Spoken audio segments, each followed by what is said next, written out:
Bueno, cuando yo vi el programa de este año, pues pensé, qué mejor que ofrecer un momento muy concreto de la historia de nuestra Iglesia, más o menos año 240, por poner una fecha, y reflexionar sobre qué acontecía en la vida de la Iglesia en ese momento respecto al anuncio de la fe, para replantear también lo que nos debe ocurrir en este momento. Todos sois conscientes de la importancia que tiene hoy el mundo de los logos, ¿verdad? De lo que es la comunicación a través de una imagen corporativa. Tanto es así que este pasado sábado se entregó un premio entre las 250 empresas, fijaos lo que os digo, 250 empresas que trabajan en Castilla y León la imagen corporativa. 250 empresas, o sea, eso significa que para hoy nos tocan unas veintitantas empresas que están reflexionando sobre cómo transmitir la imagen de las distintas empresas al consumidor. Hoy somos todos muy conscientes de que ciertamente una imagen vale más que 1000 palabras y de cómo una imagen es capaz de transmitir la síntesis de aquello que se es. Es decir, una buena imagen de una empresa va a ser aquella imagen que con gran fuerza, con capacidad de atractivo, con una capacidad de establecer redes de relaciones a otras imágenes, pues establezca casi diríamos como un deseo de entrar en comunicación con lo que esa imagen, ese icono representan. Bastaría que pensáramos, ¿verdad?, en alguna de las imágenes del mundo informático para enseguida caer en la cuenta lo que esto representa. Esta casa tiene su propio logo, ¿verdad? Y ese logo de esta casa de un corazón y una cruz, un corazón abierto, lo podríamos ahora desentrañar y decir qué significa este centro como un corazón fundamentado en la experiencia pascual desde el corazón de Jesús, abierto a la comunicación de la buena noticia del reino. Si una casa, si una firma comercial, si una institución no tiene una buena imagen corporativa, no resulta atrayente. Es más, si hoy no tienes una imagen corporativa, si no estás en los medios, ¿verdad? Hay una norma de los más media que dice aquello que no está en los medios no existe. Es decir, que cuando a veces buscamos de alguna institución y no encontramos nada de su logo, no sabemos nada de esa síntesis gráfica de lo que esa institución es, pues decimos, bueno, ¿qué tienen que decir esta gente? Es que no tiene nada que decir, porque aquel que no está presente en esta red de redes, pues queda casi, diríamos, como alguien que tiene un mensaje o demasiado críptico o demasiado reducido en sus destinatarios para que no sea un mensaje universal. Bien, hoy el mensaje de la fe ha de recuperar un nuevo lenguaje visual, un nuevo lenguaje que haga atractivo para aquel universo de las personas que nos rodean, que están asentados en un mundo de imágenes seguramente muy distintas a las nuestras. Y es un esfuerzo que nuestra diócesis, de un modo particular, está realizando a través de la pastoral juvenil.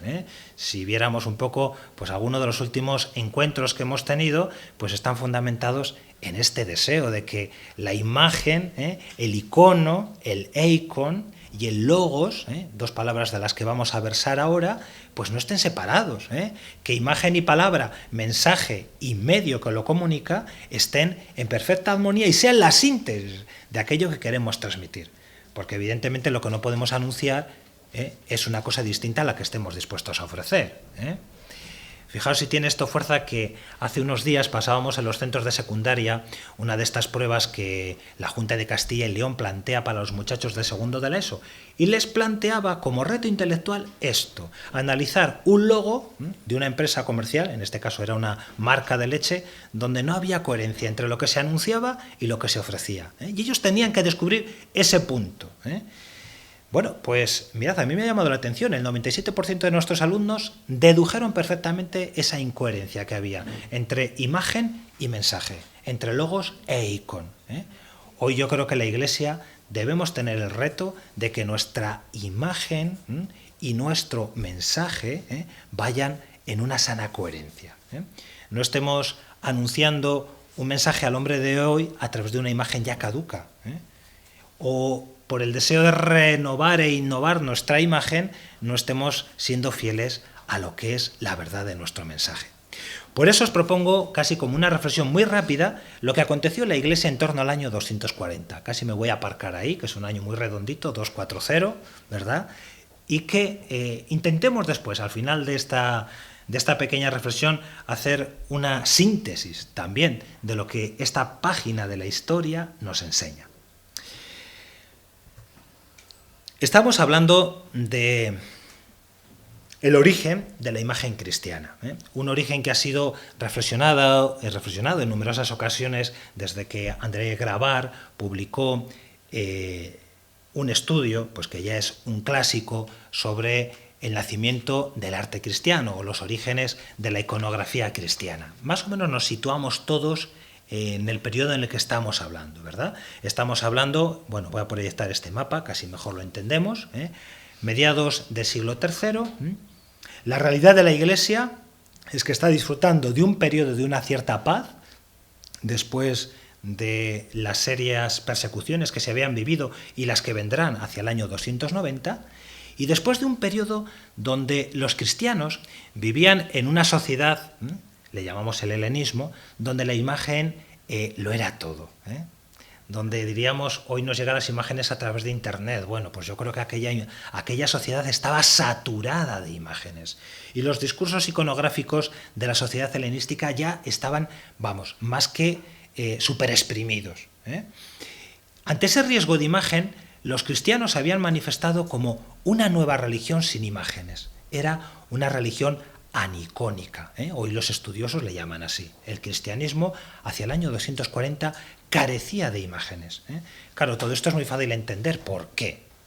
Venga, ¿por qué os parece que los cristianos, hasta el año 240, carecían de imágenes propias? Ya no estoy hablando que no tuvieran retablos, ya no hablo de que no hubiera frescos en sus iglesias, ya no hablo de que no hubiera antipendios ante la palabra de Dios, ya no estoy hablando de que los muros estuvieran decorados con viacrucis o misterios del rosario, por supuesto que son anacronismos, ¿no? Pero entendedme lo que era una comunidad que se reunía en espacios, diríamos, nítidos, donde no había ninguna representación plástica. Claro, esto nos llama la atención. Porque si de lo que vamos a hablar es del mundo de las imágenes y empiezo a deciros que año 240 no había imágenes, la gran pregunta es decir, ¿y por qué en un momento dado empieza a haber esta necesidad de transmitir la fe y representar la fe a través de imágenes? Bueno, pues principalmente hay dos razones, ¿vale? Habría quizá alguna más, pero voy a sintetizar, ya que este es el tema de la semana. Una, desde luego, porque los cristianos procedían de la experiencia judaica, que desde los textos más fundamentales de la experiencia de Israel había rechazado todo signo de idolatría, ¿no? El riesgo de utilizar las imágenes como un signo de alejarse del verdadero Dios había marcado la historia de Israel. Por eso, y si ya nos vamos, ¿verdad?, a los textos de Deuteronomio, del Éxodo, o si queréis recordar el famoso de Deuteronomio, se recordaba aquello, y Levítico. No hagáis ídolos, ni pongáis imágenes o estelas, ni coloquéis en vuestra tierra piedras grabadas para postraros ante ellas, porque yo soy Yahvé, vuestro Dios. Claro, desde esta experiencia los cristianos habían nacido también como una nueva religión que procedente del judaísmo rechazaba que la imagen pudiera ser y pudiera contener el misterio de la divinidad. Más bien era un riesgo. En una sociedad tan llena de imagen, los cristianos se mostraban como los hombres nítidos, los hombres que tenían claro cuál era la imagen del Dios verdadero, y para ellos la imagen del Dios verdadero era casualmente ninguna. Los documentos destinados a encauzar esta disciplina entre las primeras comunidades cristianas había llevado, por ejemplo, ya desde la didascalia, unos años antes a esta fecha que estoy hablando, a rechazar el donativo, incluso que procediera de los pintores o escultores. Cuando un pintor o un escultor decía, oye, yo quiero hacer una donación a la comunidad, dice, no, quieto, que tú te ganas la vida pintando o esculpiendo, que tú eres de alguna manera un creador de imágenes, y eso es atentar contra la unicidad de Dios.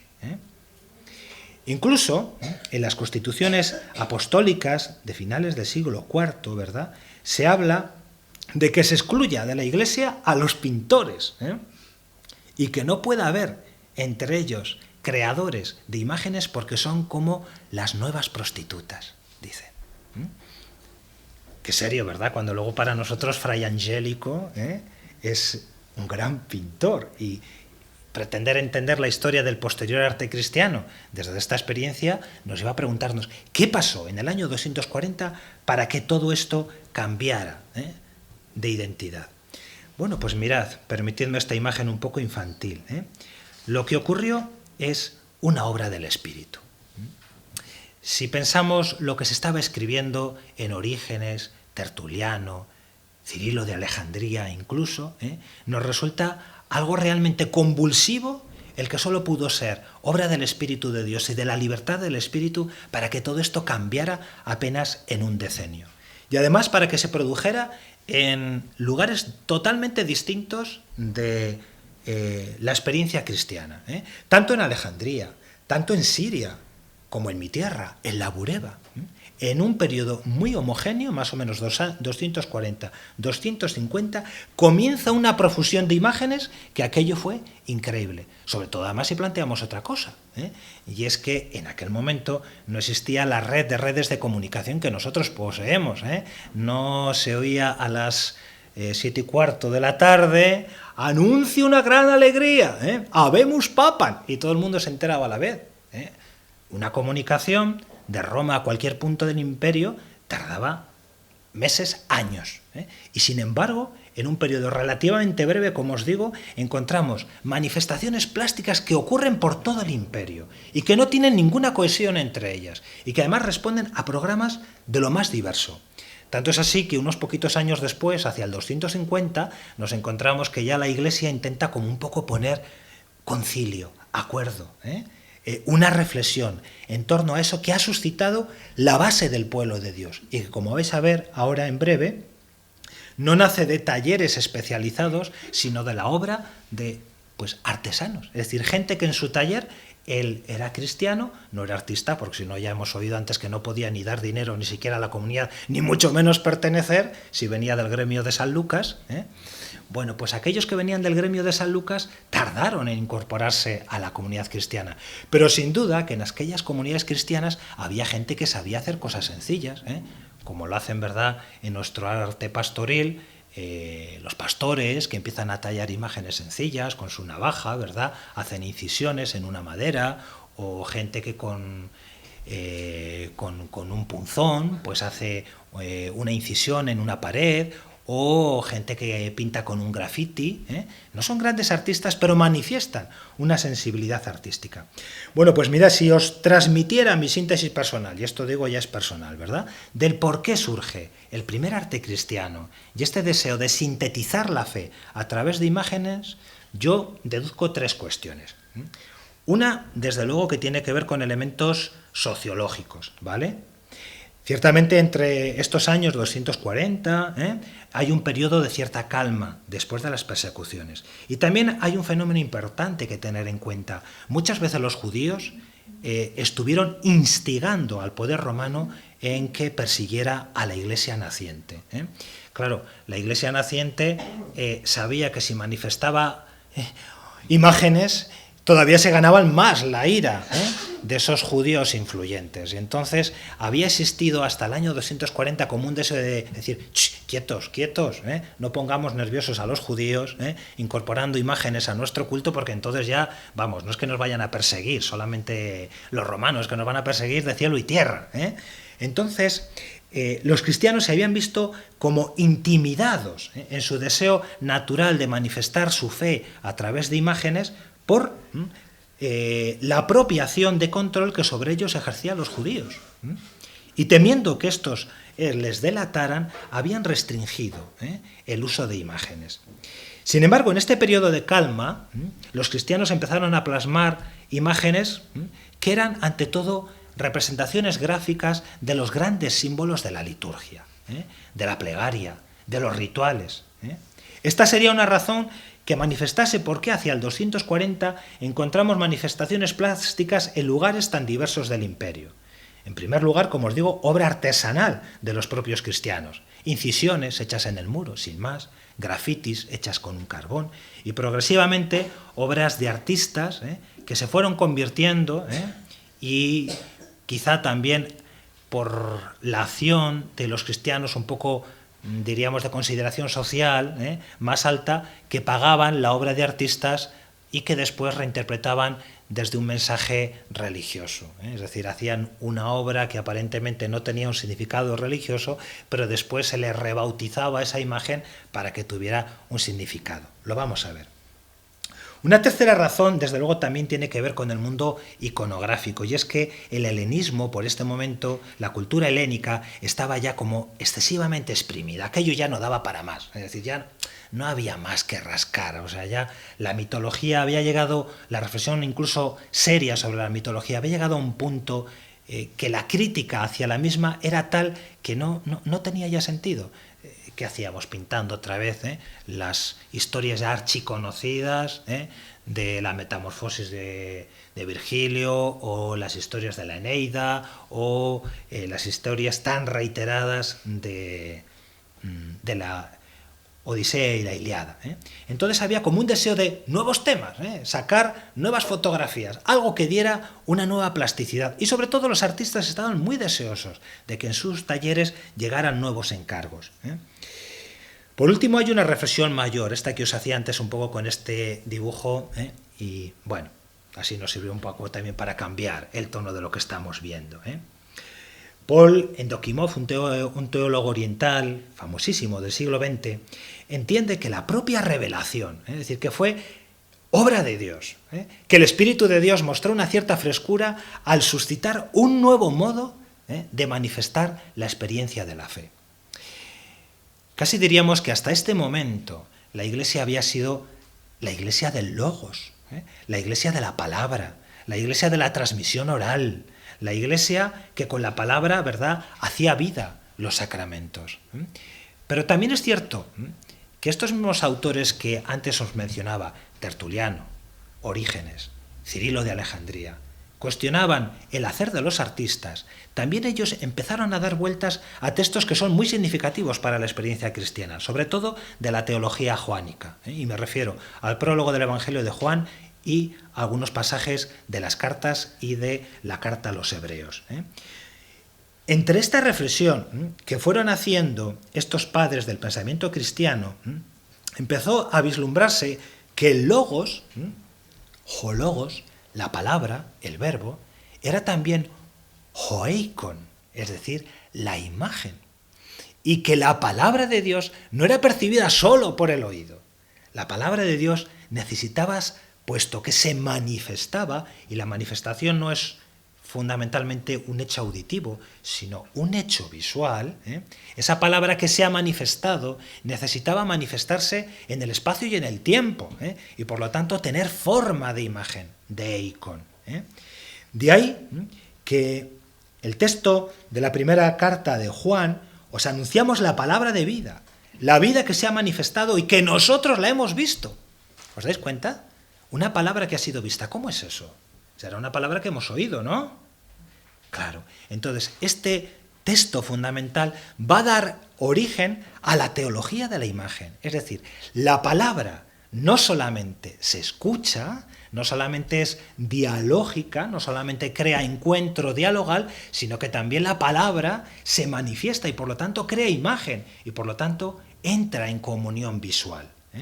La palabra se ha hecho carne, es verdad. La palabra se escapa del libro, y se hace un niño que sale a este mundo y echa a correr. Y ya sabéis cómo son los niños. Ellos ponen luz, imagen, color en lo que son. Y a nosotros nos toca contemplar la gloria de esta palabra que se escapa del libro, de esta palabra que no se oye, sino que viene y crea encuentro.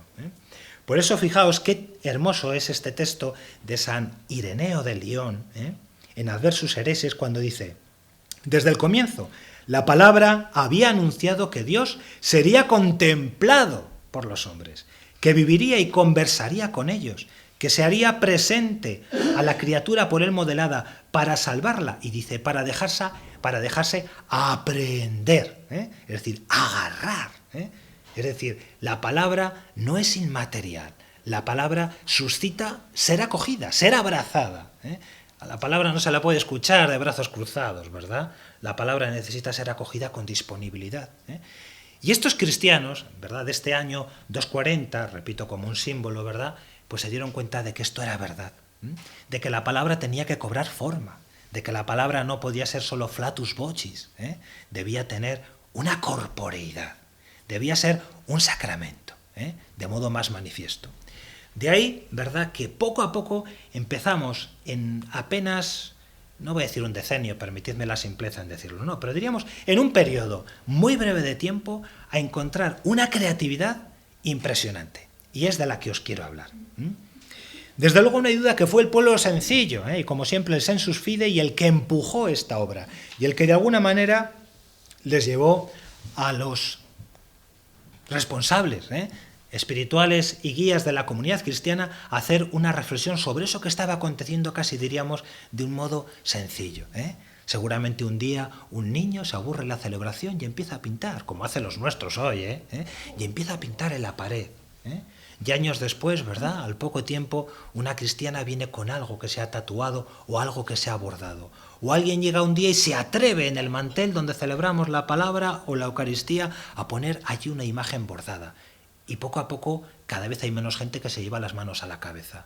Y poco a poco, entre la comunidad empieza a decir, oye, hazme uno como el del otro día, pero más bonito y más grande.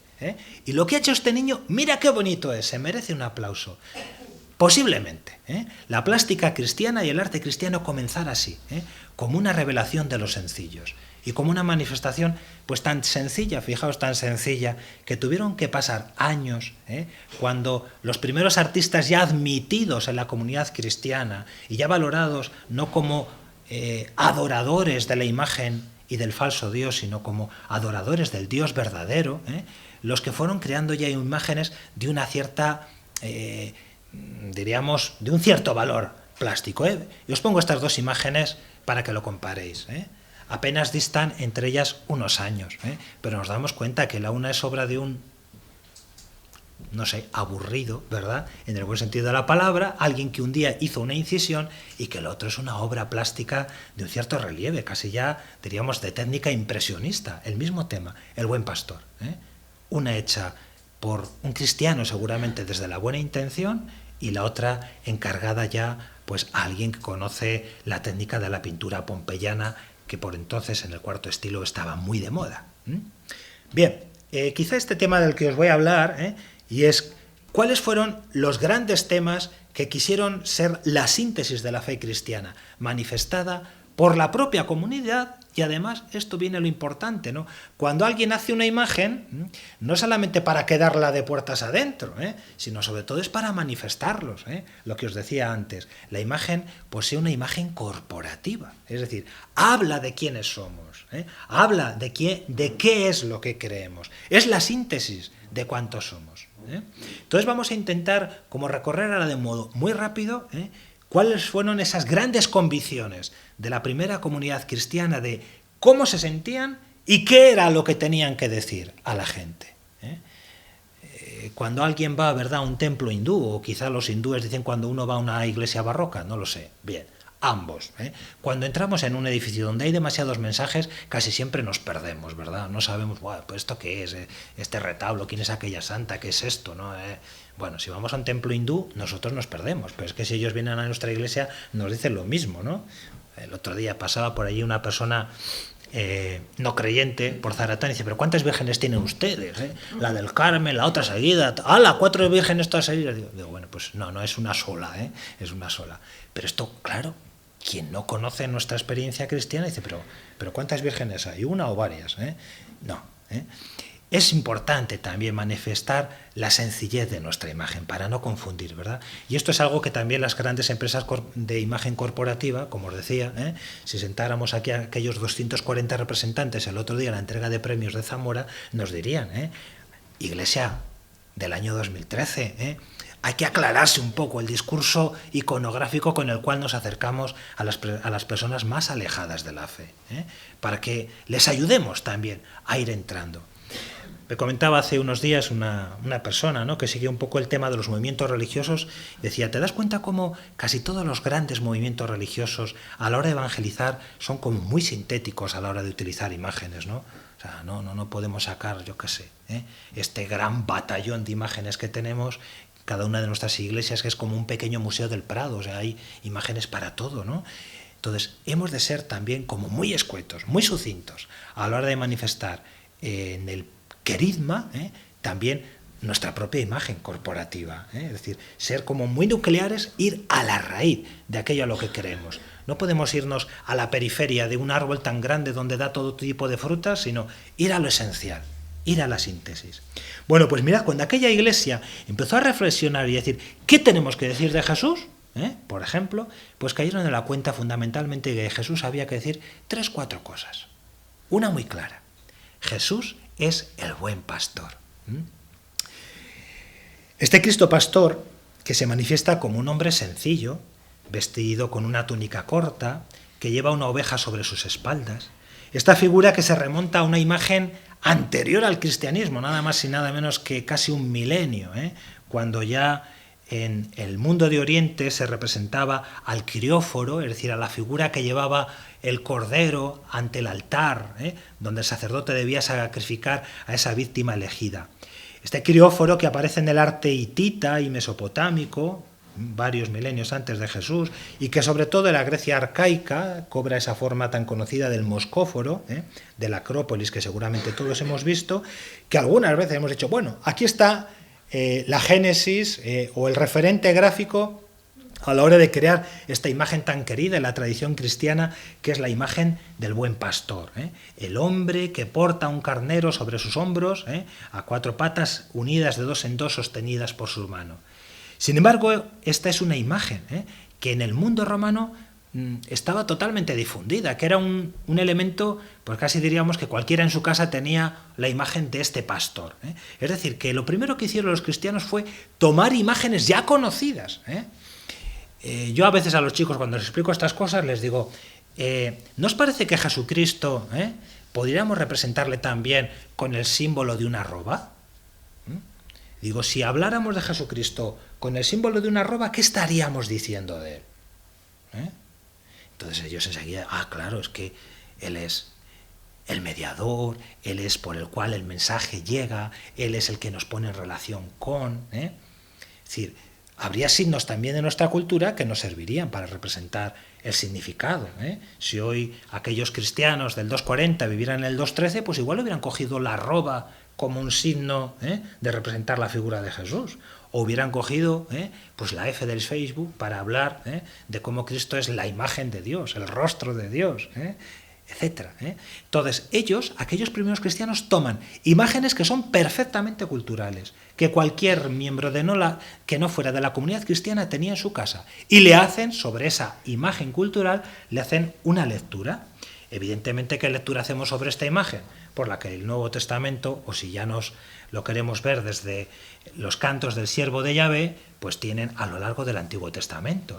Todos nosotros como ovejas errábamos, cada uno marchó por su camino, y el Señor descargó sobre él la culpa de todos nosotros.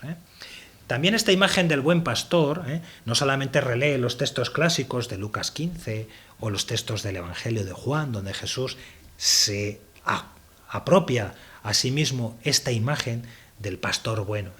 También la imagen del buen pastor, y en aquella época tenía que ver con un mito, era el mito de Orfeo, el poeta legendario de la Tracia, capaz de amainar a los animales más salvajes con su melodioso canto. Era como el símbolo de quién es Cristo, el verdadero Orfeo, aquel que donde él llega pone la paz, desata el poder de el que nos divide y nos aleja de Dios para establecer en nosotros la paz, la pobreza y el amor de las bienaventuranzas. Por eso, aquella proximidad entre la moral cristiana y la moral órfica, en conceptos como el pecado, debió también a contribuir a que se cristianizara de forma tan rápida esta imagen. Otra imagen muy querida para los primeros cristianos, bueno, aquí os presento una imagen un poquito ya posterior, de este Cristo buen pastor, es esta imagen de Cristo como maestro, el Cristo doctor, el Cristo maestro de la sabiduría. Es una imagen que fue compaginándose con la de Cristo pastor a inicios ya del siglo III, y que de la cual encontramos también referentes pictóricos a finales del siglo III. La forma de representar a Cristo, como lo veis, se parece a un maestro filósofo, ¿verdad? Con túnica, sandalias, pelo corto, todo ello rememora la imagen clásica del maestro. Es un tema también nacido en los medios intelectuales, sin duda, de la apologética cristiana, quienes manifestaban que la verdad de la fe nacía de un Cristo Pues que no es un pobre hombre, que no era tan solo el profeta de Galilea, sino que era un maestro de la ley. Jesús es el profeta de la palabra, pero no de cualquier palabra, sino de la palabra de Dios. Por eso es el maestro de la verdadera y única sabiduría. Otro símbolo también que encontramos es el de Cristo como sol. Son varios los casos que debían existir, pero por desgracias de la conservación histórica, excepto uno que hay en las necrópolis vaticanas, donde vemos a Cristo montado en un carro, como Helios, tirando por caballos blancos y dejando atrás los caballos negros, nos representa a este Cristo luz, que representa, bueno, pues esa victoria de la experiencia cristiana sobre el paganismo. Avanzo un poquito y vamos a ir viendo también algunas imágenes que después de este primer consenso, es decir, ¿qué imágenes hay en la vida civil que nos sirven para representar a Cristo? La siguiente fase fue decir, ¿cómo representar a Cristo a través de las grandes figuras del Antiguo Testamento? Entonces, esto les llevó a los cristianos a hacer una lectura del Antiguo Testamento, una lectura figurativa, una lectura que era, bueno, pues muy viva en aquel momento y que intentaba deducir como qué vestigios, qué imágenes iban dando en el Antiguo Testamento que apuntaban hacia el misterio de Cristo. Venga, ya os pido que me ayudéis. Aquí vemos dos imágenes. La una representa, venga, a ver, ¿quién me echa una mano? Vemos un altar, hay preparado un fuego, hay un señor como con un cuchillo, hay un niño atado. Todos sabemos que es el relato de Isaac, ¿no? El sacrificio de Isaac. ¿Y el sacrificio de Isaac qué tiene que ver con Jesús de Nazaret? Todos lo entendemos, ¿verdad? Esa lectura comparativa la hacemos enseguida. ¿Quién es el padre que entrega a su hijo? Dios Padre, ¿no? ¿Cuál es el altar donde se realiza la entrega? La cruz. Y lo mismo que Isaac fue liberado del poder de la muerte, Cristo es quien nos libera, ¿verdad? Y nos inicia en la nueva vida. También encontramos la imagen de Adán y Eva, la imagen de los tres jóvenes en el horno, la imagen de Balaán con la famosa burra, ¿verdad? Todos ellos son símbolos que nos van apuntando hacia el misterio de Cristo, y que, sobre todo, si lo profundizamos en una lectura un poco más amplia, ¿verdad?, nos vamos dando cuenta cómo el anuncio cristiano va, sobre todo, incidiendo en cuál es la fuerza salvífica de Jesús de Nazaret. Cristo es el verdadero esposo, el verdadero Adán, el único Adán.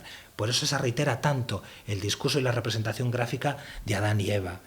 Cristo se entrega generosamente, por eso otro tema muy querido es la multiplicación de los panes. Recordáis el Evangelio del domingo, ¿verdad? Es decir, existe una cohesión entre este relato de la multiplicación de los panes y la identidad de Cristo como pan de vida. Entonces, Cristo es pan de vida.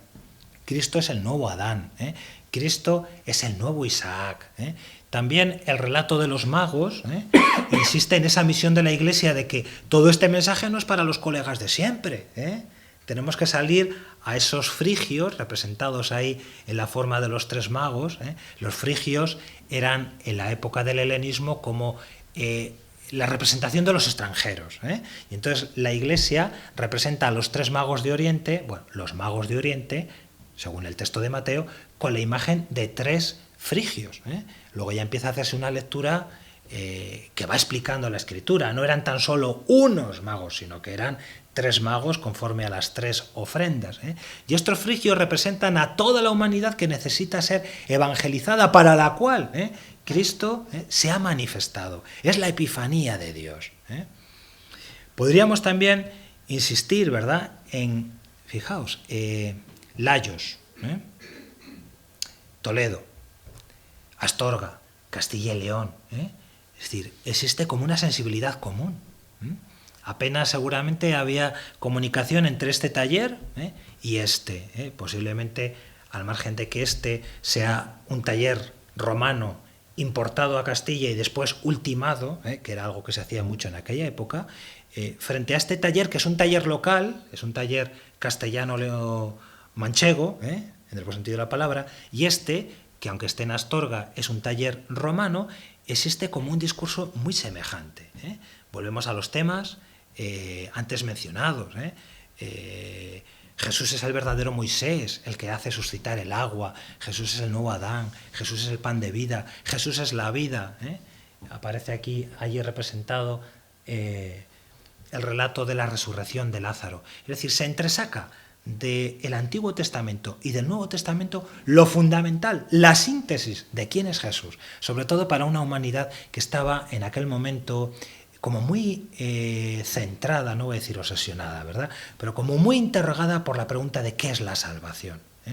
Y por eso a esa humanidad que se preguntaba desde la increencia qué es la salvación, qué es la eternidad, se le ofrecen unos referentes claros de cómo la visión salvífica del cristianismo no es una visión parcial del ser humano, sino que toda la humanidad está llamada a ser aceptada, querida, amada, perdonada, entregada para siempre al corazón de Dios, ¿no?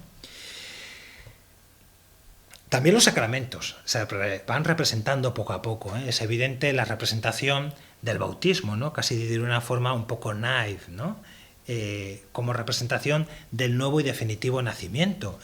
O la representación de la Eucaristía como el banquete, y no me refiero como el banquete de la última cena, como a veces nosotros representamos la cena del Señor, ¿no? Esta imagen representa el banquete definitivo, el banquete del reino, y por eso esta imagen presidía la tumba de un cristiano, es decir, este hueco que veis aquí sería el hueco de la sepultura de un creyente y venía decorado con el sueño de la eternidad, de esa humanidad definitiva que se sentará en torno a la mesa, donde Cristo será el pan partido para todos, el símbolo de las bodas del Cordero, el banquete del reino de Dios, manifestado en esta forma de promesa de salvación definitiva.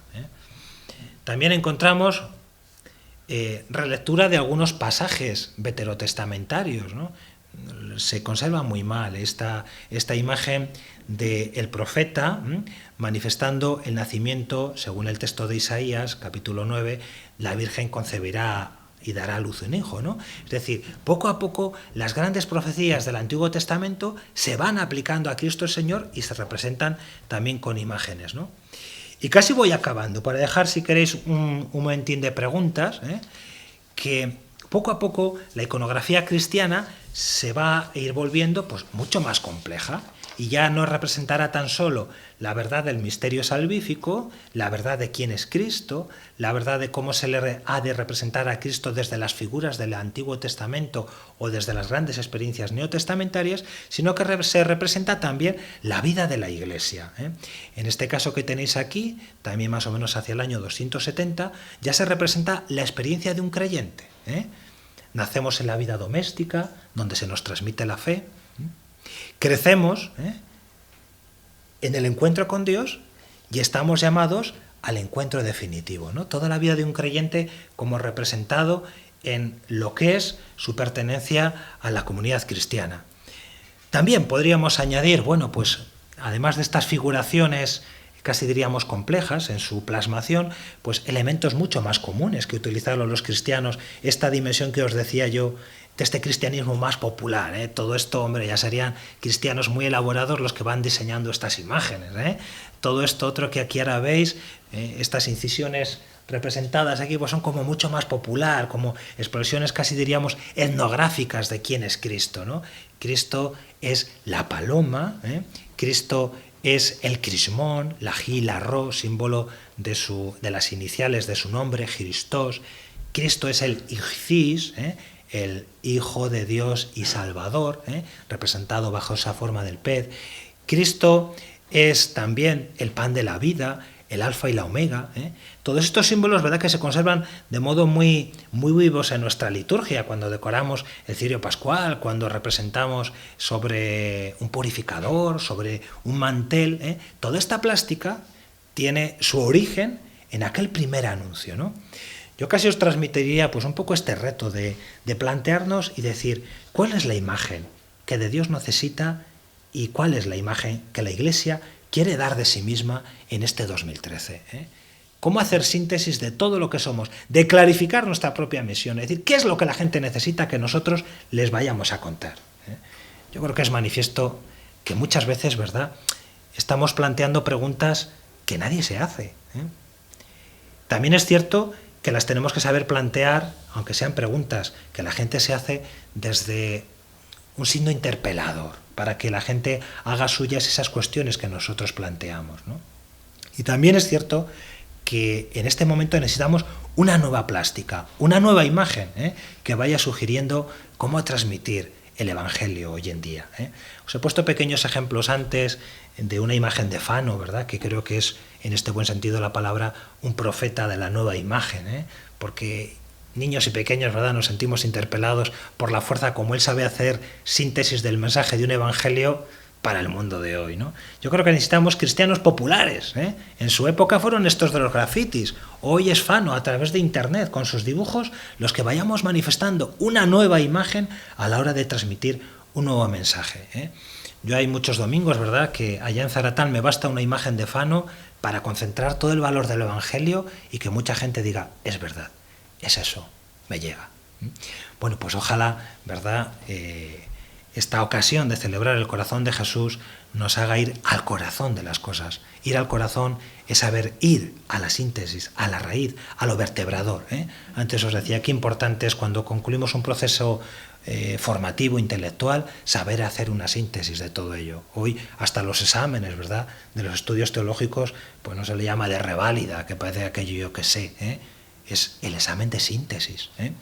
Y es que necesitamos, ¿eh? La sociedad nos lo pide, ¿eh?, que no vivamos situaciones antitéticas, ¿eh?, sino que seamos expresión de la síntesis, ¿eh?, de quien sabe estar ciertamente en el mundo, pero desde Dios.